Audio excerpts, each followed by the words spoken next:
AB फॉर्मचा विषयच नाही. विरोधकांचं कन्फ्युजन असं झालंय की हे एबी फॉर्म आपण जर नाही जाऊ दिलो तर फॉर्म बाद होतील, आपण बिनविरोध होईल, आपल्या एवढे जागा बिनविरोध होईल. अशी बिलकुल काही योजना नाही. आमचे बी फॉर्म आणि अजूनपर्यंत आम्ही सगळ्या आरोग्यांकडे आम्ही एबी फॉर्म घेऊन आलो. पोच कुणाकडनंच गेलो नाही. पहिल्यांदा पोच यांच्याकडे घ्यायला आलो होतो आणि ते वेळ बंद झाली.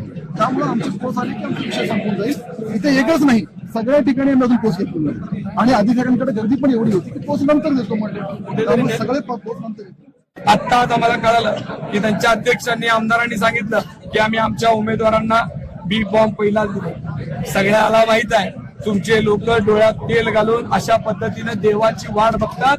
त्या पद्धतीने तुमची वाट बघत होते. सचिन दादा, तुम्ही कुणाचं नाव घेऊन आलाय? ताई, कुणाचं नाव घेऊन आलाय? आणि तुम्ही धडधड खोटं बोलता. साहेब, तुम्ही अक्कलकोटच्या नगरीत राहता, तुम्ही तरी खोटं बोलू नका.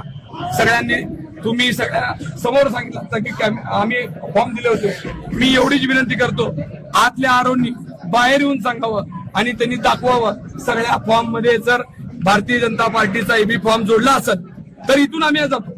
आणि जर दादागिरी करून आम्हाला जर दाबण्याचा प्रयत्न केला तर आमचा जीव गेला तरी काय हरकत नाही. आम्ही जागा सोडणार नाही. माझी विनंती आहे, हे देश कायद्याने चालतंय. डॉक्टर बाबासाहेब आंबेडकरांचा, शिवाजी महाराजांचा इतिहास असलेला या महाराष्ट्रात अशा पद्धतीची दादागिरी, अशा पद्धतीने सत्तेचा गैरवापर केला जाईल.